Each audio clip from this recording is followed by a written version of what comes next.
알코올 중독과 가정 폭력을 일삼는 아버지 밑에서 자란 아들들은 이제 그들이 커서 결혼을 하게 되면 나타나는 행동 양식이 두 가지로 이렇게 나타난다고 합니다. 한 부류와 또 다른 부류가 있는 것이죠. 자, 아들 1.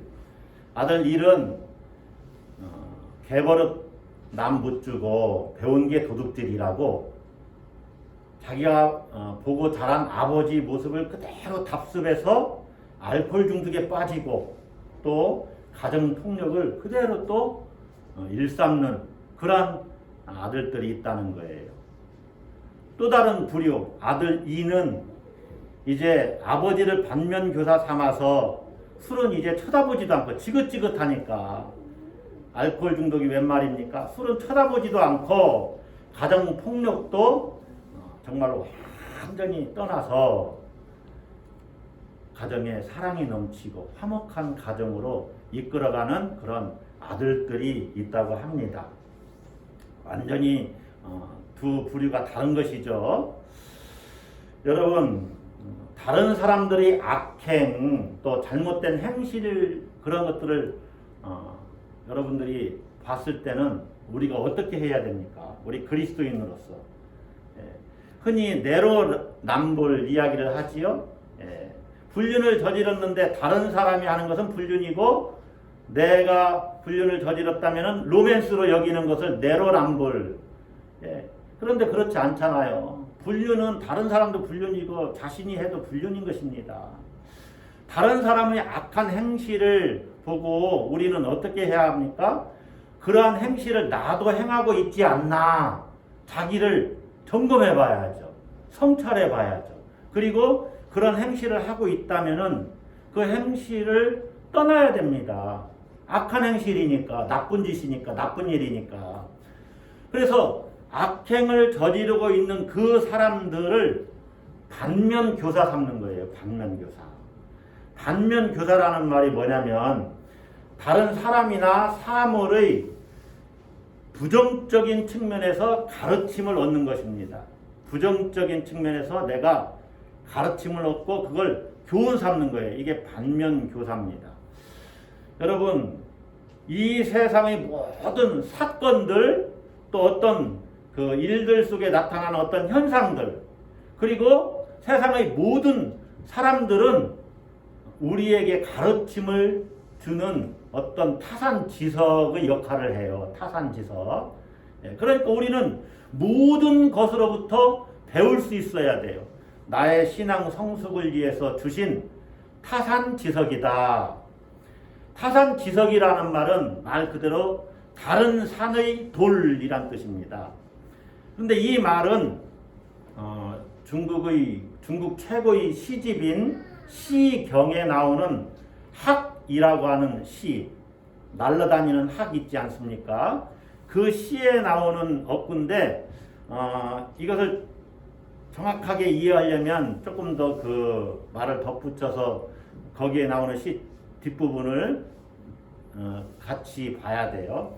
타산지석 가이공옥까지 이야기를 해야 됩니다. 무슨 말이냐? 타산지석 다른 산의 돌을 가져다가 가이공옥 내 옥 있죠. 옥을 간다 그런 뜻이에요.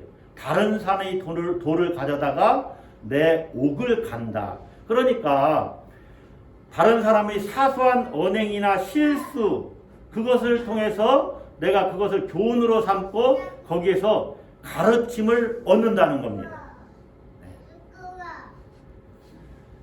여러분, 사도 바울은 바울 사도는 오늘 본문에서 만나는 고린도 교회 성도들에게 광야 이스라엘 백성을 반면교사 삼으라고 이야기하고 있어요. 고린도 교회 성도들에게 광야 이스라엘 백성들의 그 잘못된 행실을 통해서 여러분은 교훈을 받아야 된다. 광야 이스라엘 백성들을 타산지석으로 여겨야 한다. 자, 광야 이스라엘 백성들과 고린도 교회 성도들을 모형론적인 관점에서 비교하면서 설명하는 겁니다. 우리의 모형이다 이거예요. 모형이다. 자, 그렇다면 지금 우리가 말씀을 듣고 이 고린도전서를 읽은 우리도 광야 이스라엘 백성들을 반면교사 삼아야 됩니다. 마찬가지로 고린도 교회 교인들도 반면교사를 삼아야 돼요. 그래서 11절 한번 보세요. 11절에서 뭐라고 말하고 있나?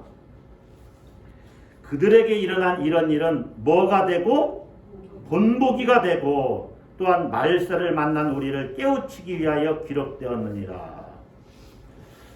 여러분, 과거 이스라엘 백성들, 고린도 교회 교인들도 마찬가지입니다. 우리에게 그들이 행했던 일들은 우리에게도 적용이 되어야 되고 우리에게도 본보기가 된다는 거예요. 여러분, 한번 질문을 드릴 테니까 한번 대답을 해보세요.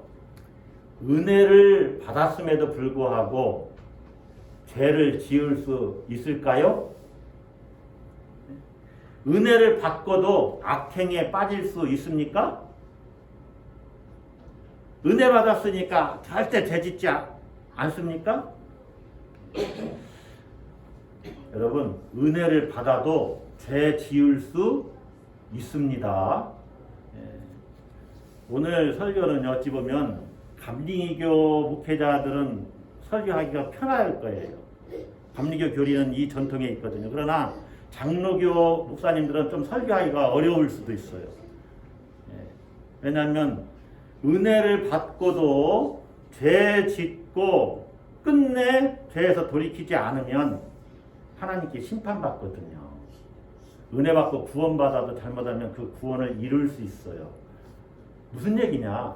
고린도 교회 교인들은 은혜 받았죠. 구원 받았죠. 그러나 아직 종말론적인 구원은 우리에게 오지 않았습니다. 구원이 완성되지 않았다는 거예요. 그건 미래에 일어날 일이에요.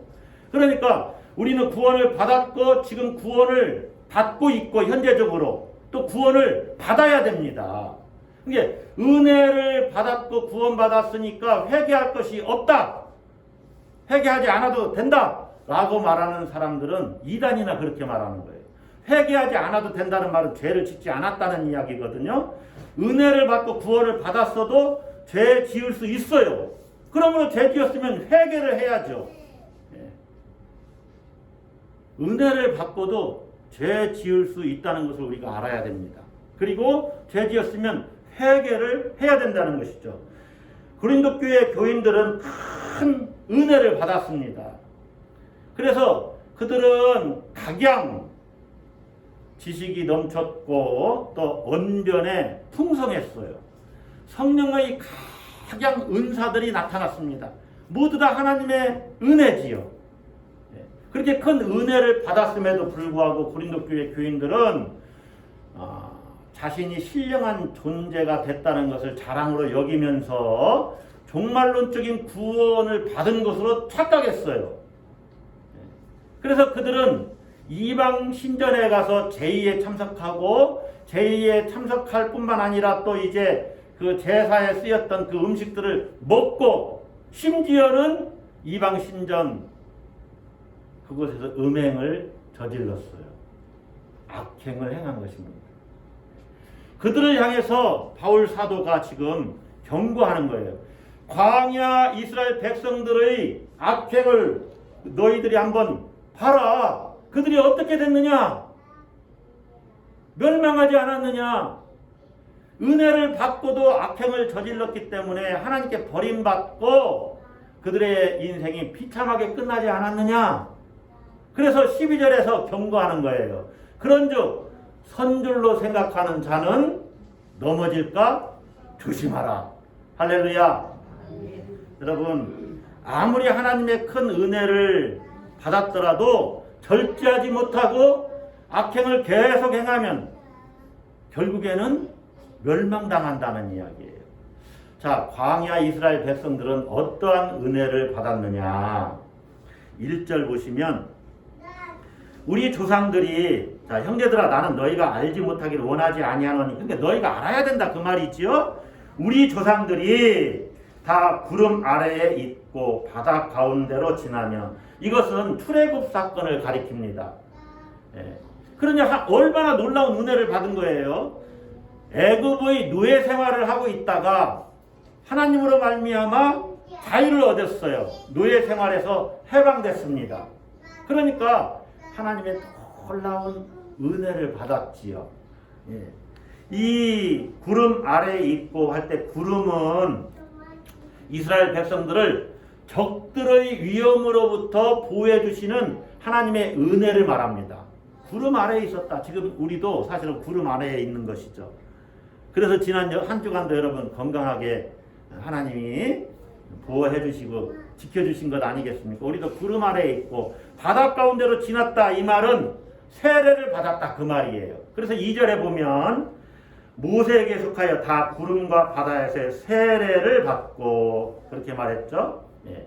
바울은 지금 광야의 백성들을 이 고린도 교회에 예수 그리스도를 믿는 그리스도인들과 동일시해서 설명을 하고 있어요. 광야 백성들은 벌써 예수님 이전에 훨씬 이전의 사람들이지만 그리스도의 은혜를 입은 그리스도인들과 동일시하면서 설명을 하고 있다.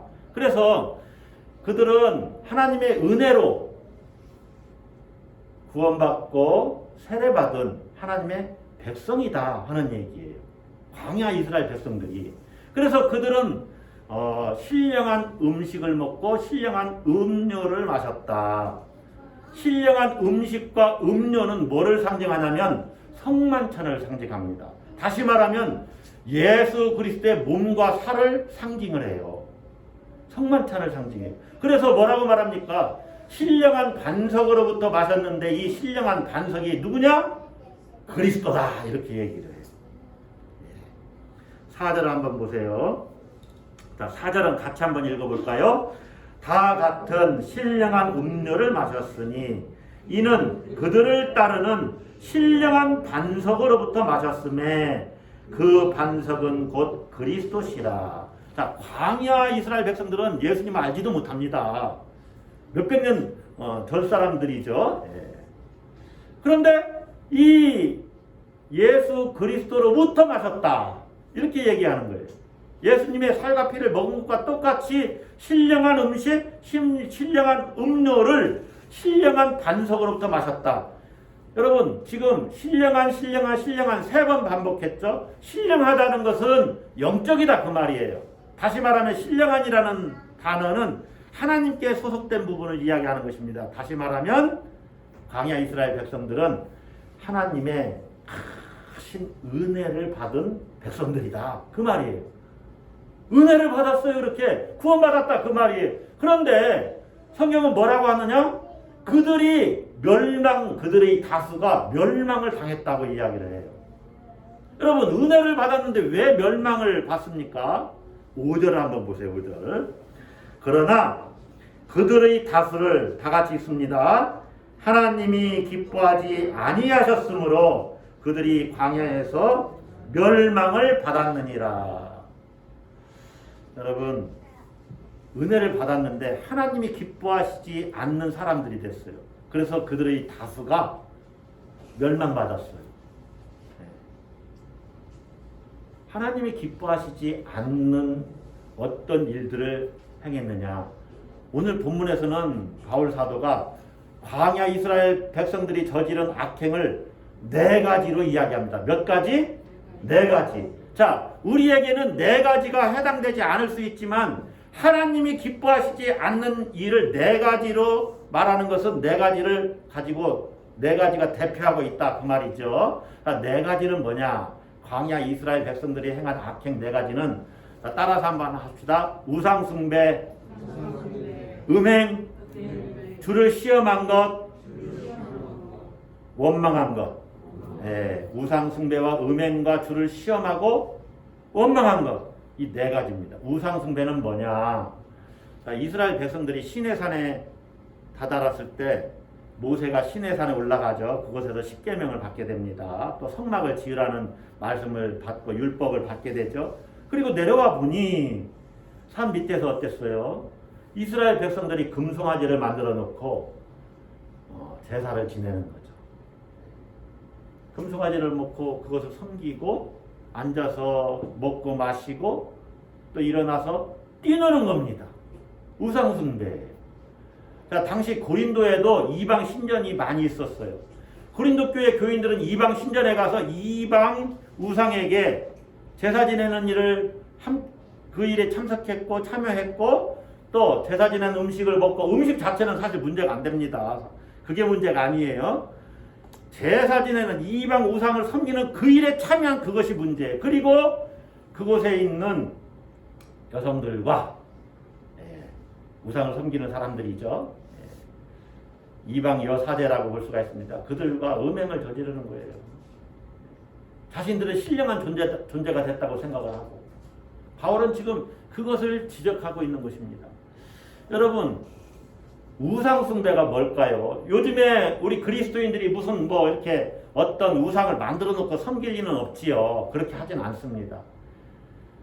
우리가 잘 알다시피 우상 숭배라는 것은 하나님보다 더 사랑하는 어떤 것을 우리가 우상이라고 이렇게 보고 그것을 더 사랑하면 우상 숭배하는 것이다. 우리가 그렇게 생각을 합니다. 어찌 보면 맞는 말입니다.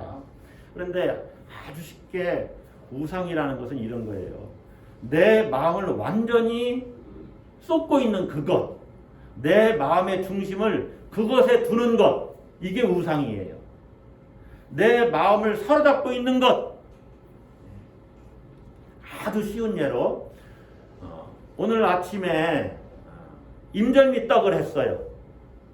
근데 예배 시간에 하나님 생각하고 하나님 만날 것으로 기뻐하고 즐거워야 하는데 완전히 내 생각이 임절미떡에 가 있다. 처음부터 끝까지 그 임절미떡을 그거 별로 맛있는지 안 맛있는지 모르겠어요. 여러분도 어떻게 생각하실지 모르지만 그 임절미떡에 완전히 생각이 가 있으면 임절미떡이 우상이 되는 거예요. 아주 쉽게 얘기하면 내 마음을 사로잡고 있는 것, 빼앗고 있는 것, 그것이 우상입니다. 여러분, 내 마음을 사로잡고 있는 것이 물질, 돈이라면은 돈이 우상이 되는 거예요. 모든 생각이 내 자식들에게 가 있어요. 자식들이 얼마나 중요합니까? 그런데 자식들을 위해서라면 하나님을 섬기는 것도 개의치 않고 그것보다 자식이 더 중요한 것 같이 살고 있다면 자식이 우상의 자리에 가 있는 거예요.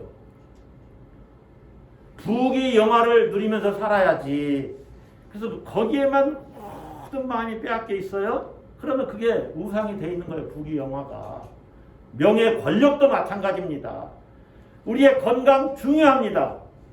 그러나 왜 건강해야 됩니까? 하나님을 섬기면서 하나님 나라를 구하고 또 우리가 일생을 건강하게 살아야 되지요. 그런데 건강 그래서 거기에 완전히 중독이 되어서 어떤 취미생활 한다든가 그러면 이 건강도 우상이 되는 거예요. 그게 아주 중요합니다. 정말로 종이 한 장 차이예요. 내 마음을 완전히 사로잡고 있는 그것, 빼앗고 있는 것.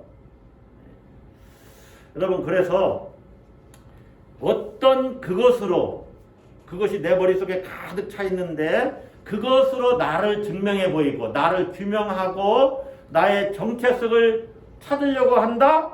그러면 그게 우상이 되어 있는 겁니다. 우리의 정체성은요, 하나님 안에서 찾아져야 되는 것이고 나를 규명하는 것도 하나님 안에서 규명하면 되는 거예요. 세상의 것은 잠시 잠깐 내가 사용하고 놓고 가야 되는 것들입니다. 그건 명예도 권세도 다 마찬가지예요. 재물도 마찬가지입니다. 술과 마약, 도박, 심지어 섹스 이런 모든 것도 잘못하면 우상이 될 수가 있어요. 우상이. 자, 가장 우상의 자리에 올라갈 수 있는 가능성이 가장 많은 것은 나 자신입니다. 자기 자신이 가장 중요하게 생각되지요. 예. 그래서 자기 애착 또 자기 연민 이런 것들이 나타나는 거죠. 그래서 어쩔 때는 하나님보다도 내가 뭘 해야 되는데 내가 중요한데 이렇게 생각하지는 않지만은 어떻게 보면은 그렇게 끌려가고 있는 자기 자신의 모습이 있어요. 그러면 자기가 하나님 자리에 올라가 있는 거예요. 그게 우상이지요. 고린도 교회 교인들이나 광야 이스라엘 백성들은 정말 우상을 섬겼지만은 우리는 오늘날 돈이나 권력 그 밖에 모든 하나님을 기쁘시게 하지 않는 어떤 것을 내가 쫓아가고 그걸 추구하고 있다면 그것이 우상 숭배하고 있는 것입니다. 바울 사도가 그것을 경고하고 있는 거예요. 너희는 그들과 같이 하지 말라. 자, 두 번째는 뭐라 그랬어요? 음행입니다. 음행. 광야 백성들은 간음을 행하다가 하나님의 심판을 받아서 23,000명이 하루에 죽임을 당하게 됩니다. 자, 이는 시딤에서 출애굽한 이스라엘 백성들이 모압 여성들과 함께 이방 신전에서 우상을 섬기고 그들과 음행하다가 멸망한 사건을 이야기해요. 아까도 말씀드렸지만 고린도에는 이방 신전들이 있었거든요. 그곳에서 이방 제의에 참석하고 연회와 또 음행을 행했다는 것이죠. 고린도 교회 교인들이. 그래서 광야 백성들의 음행 사건을 딱 이야기하면서 이걸 본보기로 삼아야 된다. 너희도 잘못하면 망하게 된다. 그래서 바울이 경고하는 거예요. 그들과 같이 음행하지 말라. 자, 네 가지 이 사건이 7절, 8절, 9절, 10절 이렇게 설명이 되어 있습니다. 세 번째는 뭐냐? 주를 시험한 것이에요. 주를 시험한 것. 광야 백성들이 바울이 아니고 모세의 그 지도력에 대해서 도전하고 불평합니다. 지도력에 대해서 도전하고 불평해요. 이것을 주님을 시험한 것이다. 이렇게 바울이 해석하는 거예요. 그래서 그들은 불뱀에게 물려 죽는 그러한 멸망을 당하게 돼요. 불뱀에게 물려 죽는 사건, 광야에서. 고린도 교회 교인들은 바울 사도의 그 권위를, 사도권을 이렇게 대적하고 또 불평했습니다. 바울 사도의 지도력에 대해서 불평했어요. 주를 시험하는 거다 이거죠. 그래서 바울 사도가 너희는 그렇게 주를 시험하지 말라. 그들과 같이 하지 말라 말하는 거예요. 네 번째는 뭐라 그랬죠? 네? 뭐라고요? 원망. 자, 이 일은 어떤 일이냐면은 고라 자손이 광야 이스라엘 백성들이 이제 광야길을 가고 있지 않습니까? 이 모세와 아론의 그 지도력에 대해서, 모세와 아론에 대해서 원망하는 거예요. 이거 하나님께 원망하는 거죠. 그래서 땅이 그들이 살아있는 채로 삼켜버렸어요. 고라 자손이 그래서 심판받은 거예요. 그러니까 고린도 교회 성도들이 바울의 그 사도권, 권위에 대해서 도전하지요? 그러면서 원망합니다. 그러니까 바울 사도가 이야기하는 거예요. 너희는 그들과 같이 하지 말라. 광야 이스라엘 백성들처럼 하지 말라. 네 가지 이 악행들을 이렇게 이야기하면서 그들과 같이 하지 말라. 그들과 같이 하지 말라. 여러분, 광야 백성들의 우상 숭배, 음행, 또 주를 시험한 것, 원망한 것, 이것은 우리에게 그대로 본보기가 됩니다. 광야 백성들은 우리에게도 반면교사예요. 고린도 교회 성도들에게만 반면교사가 아니라 우리에게도 반면교사예요. 그래서 오늘 성경을 잘 읽어보시면 이 네 가지 사건이 7, 8, 9, 10절에 이렇게 소개되어 있는데 그 앞에 6절과 11절에서는 이 네 가지 사건은 우리에게 본보기가 된다 하고서 앞에서도 이야기하고 뒤에서도 이야기해요. 이러한 것을 수미 상관법이라고 해요. 문학에서나 쓰는 용어인데 앞과 뒤에서 반복하면서 이야기하는 것이죠. 중요한 것을 수미 상관법이라고도 하고 수미 상관법이라고도 이야기해요. 한번 봅시다. 6절 한번 보세요. 6절. 이러한 일은 우리의 본보기가 되어 11절 보세요. 그들에게 일어난 이런 일은 본보기가 되고, 본보기라는 말을 6절과 11절에서 똑같이 이야기해요. 그래서 왜 이런 것이 우리에게 본보기로 주셨느냐. 6절 보세요. 우리로 하여금 그들이 악을 즐겨한 것 같이 즐겨하는 자가 되지 않게 하려 합니다.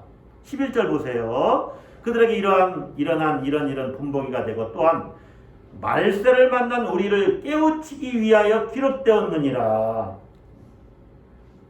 지금 똑같이 21세기를 사는 우리에게도 광야 이스라엘 백성들의 그 악행들로 말미암아 멸망당한 것은 똑같이 우리에게도 본보기가 된다는 것입니다. 여러분, 악행을 멈춰야 합니다. 멈추지 않으면 하나님께 버림받고 멸망당하게 된다는 거죠. 그래서 바울이 지금 오늘 본문은 그래서 사실은 조금 부담스러운 말씀이고 무거운 말씀이에요. 주제가 회개거든요. 너희는 그들과 같이 하지 말라. 그런 말씀이에요. 너희는 그들과 같이 하지 말라. 여러분 한번 생각해 봅시다. 여러분 믿음이, 여러분은 이렇게 내 믿음은 이제 완전히 서 있어. 완전히 섰다고 생각을 하십니까? 자신의 믿음이 제대로 완전히 섰다고 생각을 하십니까? 여러분, 내 믿음이 섰다고 생각하는 그때를 조심해야 됩니다. 우리는요, 믿음의 안전성을 추구하는 사람들이 아닙니다. 믿음은 계속 역동적으로 흘러가는 거예요. 역동성을 갖고 있어요. 움직인다 그 말입니다. 그래서 우리는 하나님의 부르심에 끊임없이 응답하는 사람들이에요. 여러분, 신앙생활 몇십 년 했으니 이 정도 하면 됐지 뭐. 나 정도 하면 괜찮은 것 아니야? 그렇게 생각하십니까? 섰다고 생각하는 자는 뭐 할까 조심하라? 넘어질까 조심하라. 이 섰다고 생각하는 것이 바로 영적인 교만입니다. 네? 교만은 패망의 선봉이라고 그러잖아요. 거만한 마음은 넘어짐의 앞잡이라. 내가 섰다. 내 믿음 다른 사람들에 비해서 비교해 볼 때 이 정도면 괜찮지 않아? 이 정도면 됐잖아? 라고 생각하는 그 순간이 가장 위험한 때예요. 왜냐? 사탄이 그렇게 생각하고 교만한 사람을 가만 내버려 두겠습니까? 그때를 틈타서 나의 가장 약한 부분을 계속 깐족깐족 유혹하고 시험하는 거죠. 깐족거리는 거죠, 사탄이. 고린도 교회 지식인들은 자신들이 신령한 영적인 존재가 되었고 종말론적인 구원에 들어갔다고 스스로 확신했어요. 선줄로 생각했습니다. 나의 구원은 안전하다고 생각하는 그 생각은 결국에 믿음의 삶을 파괴한다. 그렇게 알아야 됩니다. 우리가. 내 믿음은 이제 안전하다. 흔들리지 않는다. 이렇게 생각하지 말고 계속해서 믿음의 경주를 달려가야 된다는 거죠. 여러분, 이 정도면 됐지, 이만큼 하면 잘하고 있는 것 아니야? 이것은 사탄이 우리에게 주는 또 다른 시험이에요. 시험, 유혹이다 그 말입니다. 여러분의 가장 약한 부분을 사탄이 공격하고 있다는 것을 알아야 됩니다. 믿음에서 떨어지도록. 자, 그러면 한번 생각을 해보세요. 그러한 시험을 가지고 사탄이 공격을 해 들어오는데 우리가 그 시험을 극복할 수 있을까요? 없을까요? 극복할 수 있다. 할렐루야. 오늘 성경 본문이 13절까지 이렇게 쭉 되어 있죠. 13절을 한번 보세요. 이것은 뭐 어떤 어려움 만나도 다 피할 길이 있어. 그런 의미로도 우리가 적용을 하지만 실제로는 이 악행들을 시험거리로 알아야 된다. 그것들이 시험이다. 그런 의미를 담고 지금 13절을 말씀하고 있는 것입니다. 13절 다 같이 한번 읽습니다. 사람이 감당할 시험 밖에는 너희가 당한 것이 없나니 오직 하나님은 미쁘사 너희가 감당하지 못할 시험 당함을 허락하지 아니하시고 시험 당할 즈음에 또한 피할 길을 내사 너희로 능히 감당하게 하시느니라. 여러분 여기 잘 읽어보시면 하나님은 믿부사라는 말씀이 나옵니다. 믿부사 그 말은 신실하시다 그 말이에요. 요즘은 믿부다 이런 말을 잘 안 쓰는데 우리가 내가 당신을 믿습니다 하는 말과 똑같은 거예요. 당신은 신실하시다. 페이스, 믿음 그 단어와 똑같은 말입니다. 하나님은 신실하셔서 우리를 도우시기 때문에 우리가 감당하지 못할 시험을 주시지 않는다. 우리가 감당하지 못할 시험 당함을 허락하지 아니하신다. 설사 우리가 감당하지 못할 시험이 이렇게 오면은 피할 길을 열어주신다. 그런 말이에요. 그러니까 사람이 감당하지 못할 시험은 아무것도 없다는 거예요. 우상숭배하는 자리로 누가 우리를 끌어갑니다. 우리가 그것을 거절할 수 있다는 거예요. 우상숭배하지 않을 수 있다는 거예요. 음행도 마찬가지예요. 주를 시험하는 일도 우리가 이거 주님을 시험하도록 지금 나를 유혹하고 있는 거구나 하고 그 시험을 뿌리칠 수 있다는 거예요. 원망하는 일도 마찬가지. 내가 지금 원망하면 안 되지. 믿음으로 그렇게 결단할 수 있다는 거예요. 깨어있는 사람은 그렇게 할 수 있어요. 왜냐하면 하나님이 우리를 도우시는 신실하신 분이시기 때문에. 할렐루야. 여러분 세상에 어떤 그 하나님을 기쁘시게 하지 않는 일들이 우리에게 다가오면 이것은 시험이다. 그렇게 여겨야 됩니다. 그래야 그 길을 피할 수 있어요. 술을 아주 좋아하시는 분이 술을 끊기로 결단을 했어요. 그러면 아무리 더운 여름에 맥주집 앞을 피해서 가는 겁니다. 그게 피하는 거예요. 나는 믿음이 좋아. 이거 내가 이제 술 끊기로 했는데 나는 지킬 수 있어. 자신 있게 나는 저 앞에 다녀도 돼. 그런데 그날따라 10년 동안 보지 못했던 친구가 거기에 술을 먹고 있는데 나를 발견하고 들으라고 하는 거예요. 딱 한 잔만 해. 너 한 잔 먹는다고 천국 못 가냐? 그런 거 아니잖아. 한 잔만 해. 더운데 그럴까? 그러다가 넘어가는 거예요. 예를 들면 그렇다 그 말이에요. 예를 들면. 그러니까 피할 길이 있으면 피해야 유혹을 받지 않는 것입니다. 할렐루야. 자, 우리는 지금 사순절 기간을 보내고 있습니다. 여러분, 사순절은 부활절 전에 40일인데 주일은 빼요. 그리고 40일입니다. 이 40일 동안 예수님의 고난과 죽음을 묵상하면서 절제하고 경건한 시간을 보내는 것이죠. 그런데 이 사순절 기간 동안에는 또 무엇하는 것이냐? 내가 그동안 잘못된 행실을 행하고 있는 것이 없었는지, 행하고 있었다면 뭐가 있는지를 자기를 잘 성찰하는 기간으로 삼는 거예요. 그러면서 잘못된 행실이 있었다면 돌이키는 것이죠. 회개하는 기간이 바로 사순절 기간이에요. 여러분, 예수 그리스도가 왜 십자가를 지시고 고난당하시고 죽으셨습니까?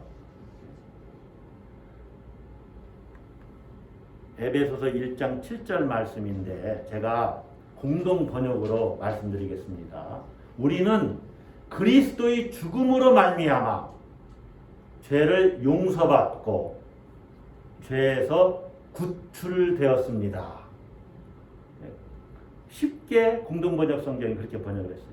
우리는 그리스도의 죽음으로 말미암아 예수 그리스도의 십자가로 말미암아 죄를 용서받고 죄에서 구출되었습니다. 그러니까 주님이 우리 죄를 용서해 주시고 우리를 죄에서 구출하기 위해서 십자가를 지시고 죽으셨다는 거예요. 그런데 그렇게 큰 은혜를 받았는데 또다시 죄를 지을 수 있습니까? 지을 수 없지요.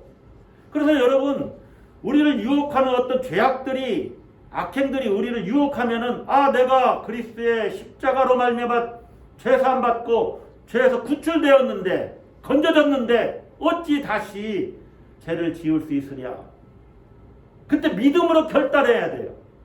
이것은 훈련을 해야만 할 수 있는 일입니다. 여러분 시궁창에서 건져내서 깨끗이 목욕시켜 놨더니 다시 시궁창으로 들어가서야 되겠습니까? 광야 이스라엘 백성들은 하나님의 놀라운 은혜를 받았습니다. 그래서 세례받고 구원받았어요. 하나님의 백성이 되었어요. 그런데 그들은 그 믿음을 잘 간직하지 못하고 그들은 멸망당했습니다. 왜 그렇습니까? 우상숭배했지요. 음행했지요. 주를 시험했지요. 원망했습니다. 원망했어요. 그들을 반면교사 삼으라고 고린도 교회 성도들에게 이야기하는 거예요. 그들을 본받지 말라. 그들과 같이 하지 말라. 고린도 교회 성도들이여 그들과 같이 하지 말라. 자, 여러분이 끊어내지 못하는 어떤 하나님이 기뻐하시지 않는 일들이 있습니까? 절제하지 못하면 잘못하면 죄가 되는 일들이 있습니까? 선하고 좋은 일인데 절제하지 못할 때는 죄가 되는 일들이 많이 있습니다. 취미생활도 마찬가지요. 또 어떤 일에 매여 있는 것도 마찬가지입니다. 모든 것에는 절제를 잘해야 아름답습니다. 절제하지 못해서 하나님을 기쁘시게 하지 못하면 그것이 죄가 됩니다. 악행이 될 수가 있어요. 악행을 계속하면 어떻게 됩니까? 망합니다. 버림받아요. 파멸이에요.